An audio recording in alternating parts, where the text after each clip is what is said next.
dor. Itu bunyi tembakan melesat di dada kiri seorang pejuang yang jarang kita kenal. Dan bayangkan ya, hanya karena beda pendapat, seorang pejuang atau bapak republik dibunuh guys. Hanya karena beda pendapat, dibunuh oleh bangsanya sendiri. Ya, itu tembakan pertama. Tidak hanya sekali ditembak guys, berkali-kali sampai 3 kali. Tembakan kedua, tuar. Ya, tembakannya itu seperti suara ranting yang terpental gitu. Nah, setelah tembakan kedua, dia masih belum meninggal gitu ya. Namun, Bapak Republik ini mengatakan, tanganmu gemeteran nak. Lalu, karena seruan daripada atasan, di tangan kiri daripada orang yang membunuh Bapak Republik ini, ada kertas warna putih. Dan pada tembakan ketiga, dor, sang Bapak Republik tersungkur.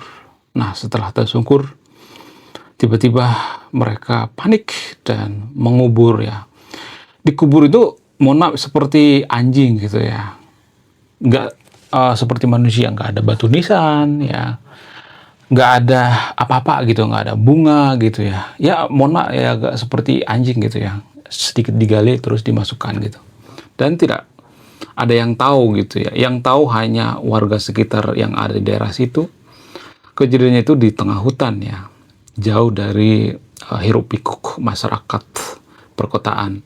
Di tengah hutan. Ceritanya dia dikejar oleh TNI. Karena apa? Karena dianggap memberontak. Dianggap memberontak ke siapa? Dianggap memberontak ke Soekarno, Hatta. Dan itulah awal muasal dari kisah Tan Malaka. Mungkin dan sahabat yang tervino sudah familiar dengan Tan Malaka ya, atau Madilog ya. Jadi gini guys, buku Madilog ini kan sebenarnya kan sangat berat sekali ya. Kalau dibaca ya.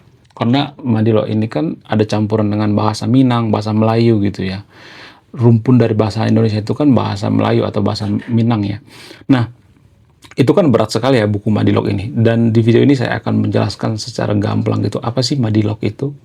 Ya, di video sebelumnya banyak tuh yang request tentang Madilog ya. Di video ini saya akan menjelaskan apa itu Madilog dengan cara bahasa bayi gitu. Dengan cara yang sangat-sangat sederhana, yang anak kecil pun tahu gitu ya, apa itu Madilog. Oke, langsung saja kita ke pembahasannya. Simpelnya menurut saya pribadi, Madilog itu sama seperti faham sekularisme. Jadi memisahkan antara agama dengan negara, memisahkan antara pemikiran rasional dengan pemikiran irasional. Ya, kalau kita bicara tentang buku Madilog ini kan fokus, ya lebih fokus sebenarnya mengurusi yang namanya tentang materialisme, ya logika dan lain sebagainya. Jadi gini guys, simpelnya gini, orang Indonesia itu kan ya sampai sekarang juga seperti kalau saya perhatikan ya, orang Indonesia itu berpikir itu sangat mistis ya. Saya nggak tahu kenapa ya orang Indonesia itu berpikirnya mistis gitu. Jadi kalau misalnya nih ada kejadian-kejadian seperti misalnya musibah gitu ya, warga Konoha itu pasti banyak yang berpikir, oh ini karena dosa siapa sih sebenarnya? Misalkan nih ya ada pohon tumbang di jalan misalnya, oh ini ada penunggunya gitu. Warga Konoha masih seperti itu ya. Itulah alasannya kenapa film-film yang diminati di Indonesia itu adalah film horor. Jadi buku Madilog ini sebenarnya antithesis daripada orang-orang yang suka dengan mistis gitu ya. Karena orang Indonesia itu kan rata-rata suka mistis. Sampai sekarang juga. Buktinya apa? Buktinya film yang paling banyak ditonton di Konoha itu adalah film horor. Jadi Tan Malaka ini sebenarnya dimusuhi karena apa? Karena dia itu berbeda gitu ya. Dia itu unik ya. Sementara orang Indonesia itu kan nggak suka hal-hal yang rasional gitu ya. Itu yang ditentang oleh Tan Malaka ini. Ini yang sebenarnya yang jadi permasalahan ya. Sehingga Tan Malaka ini sering disalahartikan ya. Kemudian Tan Malaka ini kan orang yang sangat idealis banget ya. Dia tidak mau berkompromi dengan Belanda. Padahal ya, mohon maaf ya, ada sebenarnya kelemahan daripada Tan Malaka ini. Apa itu? Kelemahan daripada Tan Malaka ini, dia tidak pernah menggunakan strategi diplomasi. Sementara Soekarno, Hatta menggunakan strategi diplomasi. Ini yang tidak disukai oleh Soekarno dan Muhammad Hatta ya. Saya tidak mengatakan bahwa yang membunuh Tan Malaka itu Muhammad Hatta atau Soekarno, saya tidak mengatakan seperti itu ya. Tapi kenapa dia disingkirkan ya karena seperti itu. Karena nggak boleh ada dua matahari di suatu negara. Itu guys ya. Sehingga Tan Malaka ini disingkirkan. Padahal ya sebenarnya yang paling berhak jadi presiden itu adalah sebenarnya Tan Malaka. Cuman Tan Malaka ini kan kurang populer ya. Yang populer zaman itu adalah Soekarno. Ya, Tan Malaka ini kan pemikir ya. Cuman permasalahannya kalau misalnya nih ya, kalau Indonesia itu hanya sebatas Sumatera Utara, Pulau Sumatera gitu, Tan Malaka bisa jadi presiden guys. Cuman karena di Jawa itu yang populer itu Soekarno, sehingga Soekarno jadi presiden. Sebenarnya kan ada perjanjian tuh ya, ketika Tan Malaka ketemu dengan Soekarno, Tan Malaka marah-marah tuh sama Soekarno. Itu yang nggak bikin Soekarno nggak suka gitu dengan Tan Malaka. Ya karena apa? Karena Tan Malaka mengatakan bahwa Soekarno dan Muhammad Hatta itu adalah anak ingusan gitu. Ya selalu dianggap anak ingusan gitu. Karena Tan Malaka itu kan senior daripada Muhammad Hatta. Walaupun Muhammad Hatta satu kampung dengan Tan Malaka itu, ya Tan Malaka dengan Muhammad Hatta itu nggak terlalu akrab guys. Kenapa bisa seperti itu? Ya karena mereka itu punya pandangan beda gitu ya. Muhammad Hatta itu lebih ke Dan Aidit ya, kalau saya perhatikan ya. Walaupun Dan Aidit itu ya di akhir masa jabatan itu berakhir tragis ya. Ya Tan Malaka itu lebih ke Sultan Syahrir ya. Walaupun Sultan Syahrir itu pro terhadap Soekarno. Jadi sebenarnya yang layak jadi presiden Indonesia itu zaman dulu ya, waktu merdeka itu sebenarnya Tan Malaka, karena dialah Bapak Republik Indonesia. Sebelum Soekarno mengikrarkan kemerdekaan, dia sudah menulis buku Nar the Republic ya. Ya, jadi sebenarnya ini yang jarang dibahas guys ya. Bapak Republik Indonesia Tan Malaka sangat-sangat luar biasa ya perjuangan daripada Tan Malaka, tapi dibunuh oleh bangsanya sendiri ya. Ya, mungkin ya kalau Tan Malaka jadi presiden Indonesia mungkin ada perubahan kali ya. Cuman kan masyarakat Indonesia kan nggak terlalu suka dengan hal-hal yang logis gitu ya. Saya nggak tahu kenapa ya. Orang Indonesia itu kan sangat mistis sekali ya. Kenapa bisa seperti itu? Apa alasannya? Ya secara antropologi karena daerah kita guys. Daerah kita itu banyak laut ya. Ya Indonesia kan dikelilingi oleh laut ya. Jadi masyarakat kita zaman dulu kan pelaut ya. Jadi di laut itu kan penuh dengan ketidakpastian ya, kemudian gelap ya. Selain itu banyak tantangan ya. Kemudian ada suara-suara yang aneh ya. Mustahil kita tidak berpikir mistis.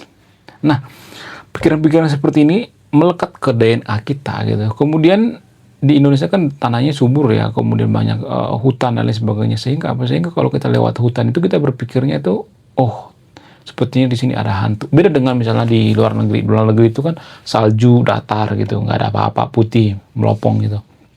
Kalau di Indonesia kan ada pohon-pohon, apa segala macam. Ya mustahil kita nggak berpikir ini ya kan, berpikir mistis ya kan. Menurut kalian gimana? Apakah ini berpengaruh atau tidak? Ini secara antropologi ya. Kemudian Tan Malaka ini sebenarnya kalau misalnya dia bikin YouTube ya sekarang ini ya, zaman sekarang ini bikin YouTube gitu ya, jadi influencer gitu, kemungkinan subscribernya dikit guys, nggak terlalu banyak. Karena apa? Karena dia orang yang sangat-sangat bukan egois ya, maksudnya idealis gitu, sangat-sangat idealis. Mungkin akan disebut sebagai penistaan horor gitu, atau penistaan agama gitu. Karena apa? Karena dia kan sering bahas tentang agama juga. Jadi mohon maaf guys ya, saya akan bongkar di sini ya. Agama itu tanpa kita sadari ada sisi mistisnya gitu. Wahyu kan ada mistisnya itu. Wahyu kan nggak ada bukti secara nyata gitu ya. Itu kan ada unsur mistisnya juga kan.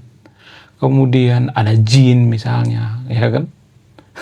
Ada setan misalnya, ada iblis. Itu kan ada sisi mistisnya gitu. Sehingga kita tidak bisa menerima hal-hal yang tidak menyukai mistis. Itulah alasannya kenapa Tan Malaka ini dimusuhi gitu, tidak diterima konsepnya. Karena apa? Karena sangat jauh dengan karakter bangsa kita. Dan ini susah diterima oleh masyarakat Indonesia kalau saya perhatikan. Mungkin gimana? Apakah ini penyebab atau tidak?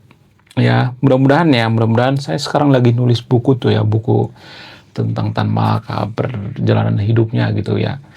Sebenarnya sudah banyak sih yang nulis buku tentang Tan Malaka ya, tapi apa perbedaan buku yang saya tulis ini dengan buku sebelumnya? Walaupun buku saya sebelumnya sudah banyak yang laku ya, laris ya, ketika saya bikin di Tokopedia.